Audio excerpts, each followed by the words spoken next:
Salut à tous, bienvenue sur le talk show. J'espère que vous allez bien. Moi, ça va super. Et en tout cas, aujourd'hui, on est tous là pour tout simplement un tout nouveau concept que nous introduisons sur notre chaîne. Le concept s'intitule tout simplement Un jour, une carrière. Alors, de quoi il s'agit dans ce concept? Il s'agit tout simplement en tout cas, on va tenter de parler de la carrière d'un gros artiste qu'on va choisir. On va tenter de voir d'où il est parti et ce qu'il devient aujourd'hui. Et donc, on va tenter de faire ça tous ensemble. En tout cas, avant de passer à la vidéo, pensez à vous abonner si possible, lâcher un pouce bleu et aussi partager si vous voulez. Vous pouvez aussi commenter, ça ne dérange pas, ça fait toujours plaisir. Et donc, talk show, c'est parti.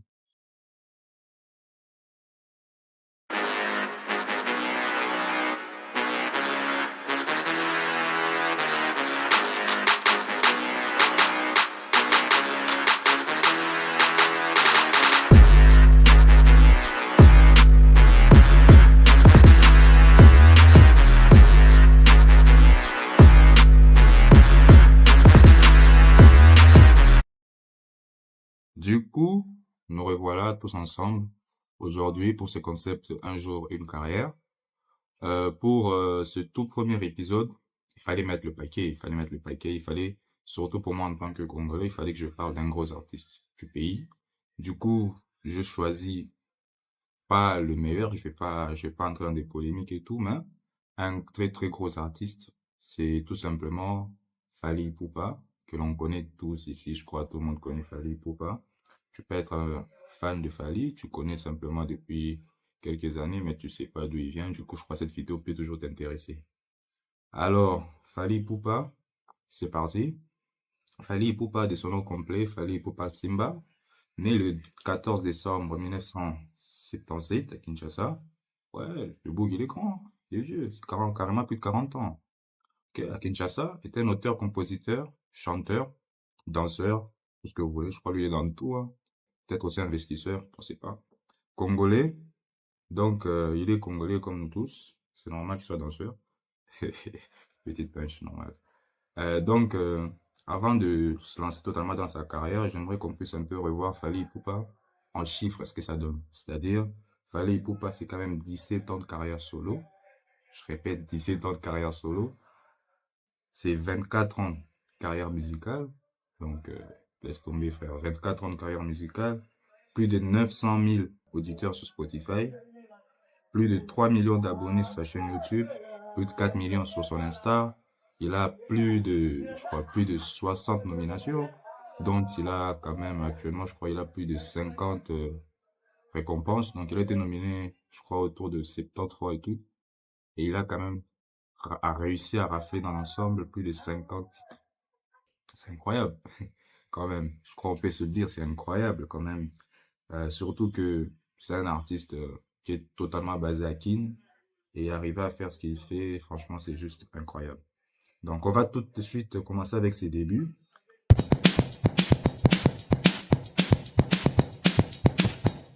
Donc, Fally Ipupa, comme beaucoup de jeunes ici dans la capitale, il a commencé un peu à chanter par-ci par-là. Et notamment, un fait que je savais pas non plus, il a commencé à chanter à l'église. Donc, Fally a commencé à chanter à l'église. Donc, les gars de l'église, persévérer, on sait pas. Vous pouvez aussi percer comme ça. C'est pas, ça vient.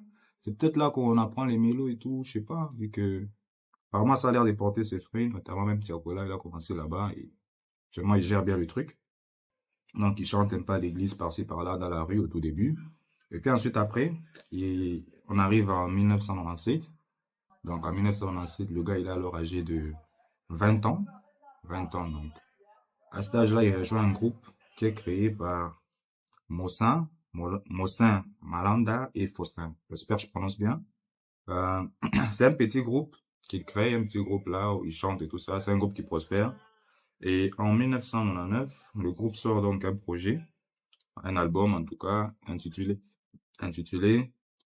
À l'œuvre, on connaît l'artiste. Donc le projet il sort, c'est un petit banger à l'échelle nationale et tout, je crois, ça les ouvre un peu des portes par-ci par-là, ils vont ici, ils font des trucs et tout. Ils font même ils font des passages à la télé et tout. Ensuite après, ça marche. Le frérot voit que ça marche, je crois il claque ses études, je crois il est pas allé super loin.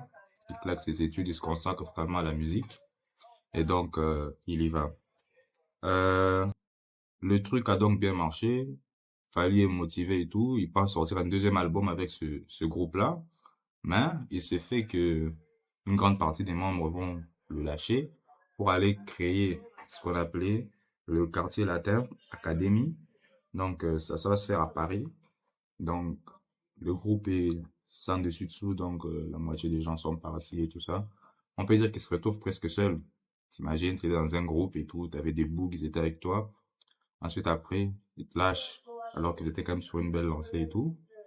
Bon, le gars, il est déterminé. Il va se faire repérer par un gars qu'on appelle Faustin Diatta, qui va donc lui présenter à Koffi Olomide. Ok, donc c'est comme ça qu'il fallait rencontrer Koffi Olomide. Koffi Olomide qui est un gros artiste aussi congolais que je crois on connaît tous ici, le Quadra comme on le surnomme. Et donc il va lui présenter, Faustin présente donc Fally à Koffi. Et Koffi est, je peux dire, il est bluffé par le jeune homme, il kiffe et tout ça. Et je peux dire qu'il paye pour que Fally puisse rejoindre son orchestre et tout, donc il paye Fally et tout. Et petit à petit, quoi ça, Fally fait son petit temps, il est bien avec Koffi et tout. Donc, il impressionne même Koffi. Koffi va l'appeler sur différents albums, tout ça. Il va travailler sur des petits albums à Koffi. Il va même l'amener dans ses concerts et tout ça. Ils vont faire un gros truc ensemble. Et petit à petit, il fallait prendre du galon et tout ça. Et ils se mettent donc à enregistrer le tout premier album de l'orchestre à Koffi. Donc, l'album s'intitule Force de frappe et l'album comprend 12 titres. Dans cet album, il y a Fally qui sort un titre en solo, le titre est intitulé Éternellement. Donc, Askip, c'est un son qu'il avait écrit quand il avait 15 ans et tout. Donc, il sort le titre Éternellement, ce qui est quand même un très très bon titre. Le titre fait, donc, le met un peu plus en avant. On savait déjà qu'il était bon. Au travers de ce titre-là, il est plus mis en avant et tout. Et ça devient, je peux dire, comme un leader du groupe, quoi. Il confirme un peu sa place. Il vient, vas-y, on t'a payé super cher et tout. T'es venu dans l'orchestre. Montre-nous un peu ce que tu vaux. Donc, il arrive là, il lâche éternellement et je crois il ferme des bouches à cette époque-là. Et je crois que je vais vous mettre un extrait d'éternellement. Comme ça, vous allez un peu voir un peu le level qu'il avait déjà à cette époque-là.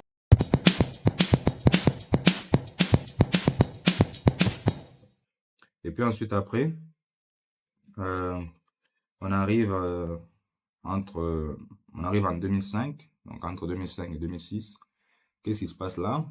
Il se passe que Fally, donc ils avaient déjà sorti le tout premier album euh, avec l'orchestre à Koffi. Là, ils préparaient le deuxième. Et pendant qu'ils préparaient le deuxième, Fally a l'idée de faire aussi un album en solo. Et donc, c'est pas mauvais, c'est une bonne idée. Et donc, en soi, il va présenter ce projet qu'il avait, tout enthousiaste qu'il était, il va le proposer même pas le proposer, il va en parler aux membres de son équipe et aussi à qui ça? À Koffi. Mais il s'est fait que le Quadra n'était pas totalement d'accord avec cette idée-là. Il voulait pas qu'il sorte en solo et tout ça, tout ça. Et même certains membres de son groupe aussi, ils l'ont dit de pas trop faire ça et tout. Mais le bouc est têtu. Il y va au courage et tout. Il y va petit à petit. Euh, il va et il annonce quoi ça, son album. Donc, en média, il annonce son album et tout. Album qui va s'appeler Droit Chemin. Donc, le tout premier album des Fally en solo s'intitule Droit Chemin. Ouais, voilà, donc je disais, il, euh, il sort donc son album intitulé Droit Chemin avec comme chanson phare Associé. Donc, la chanson phare c'était Associé. Je crois que c'est peut-être l'un des bangers quand même de sa carrière aussi. Si tu connais pas Associé, mais t'es congolais, frère, je sais pas comment t'as fait, mais même si t'es en 2012, je crois après, tu demandes à papa, c'est quoi associé, c'est qui Fally, tout ça, tu demandes, hein. Ce sont les bases et tout. Moi, je me souviens, j'étais gosse, j'entendais ça, ça jouait déjà partout, associé, c'était la mine dinguerie.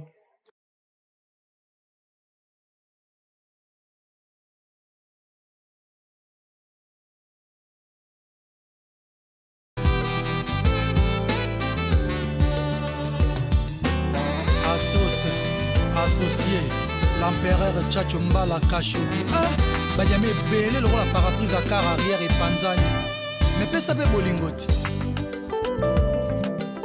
Le président Malik Towe, très très fort. Yoyo Clinton à Abidjan, à Sauce.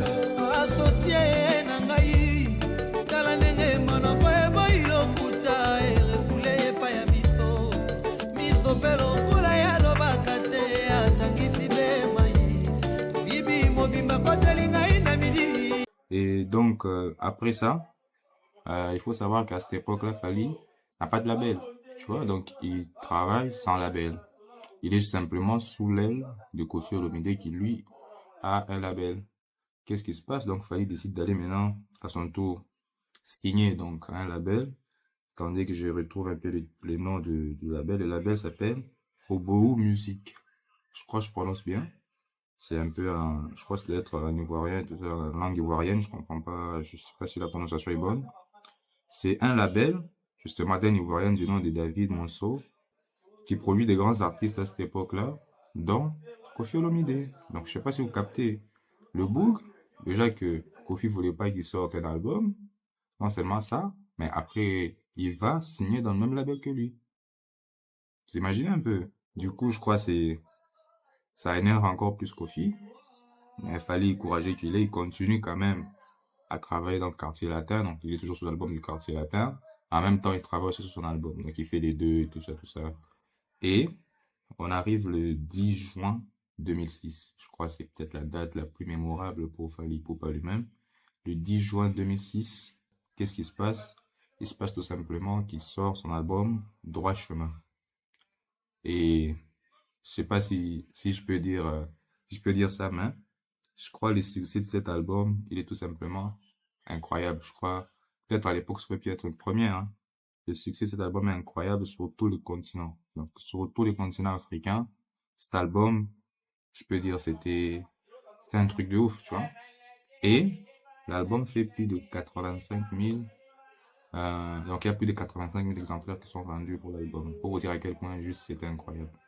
T'imagines déjà à l'époque, il n'y avait pas Spotify, Deezer, tout ça. Donc, on parle pas stream, frère. Donc, on parle en physique. Donc, en physique, ils vendent 85 000 exemplaires. Ça reste quand même une dinguerie. Donc, c'est grâce à ça qu'il a gagné le prix du meilleur interprète masculin de l'année en 2007, donc plus tard. Et cela valait aussi un disque d'or. Normal, obligé.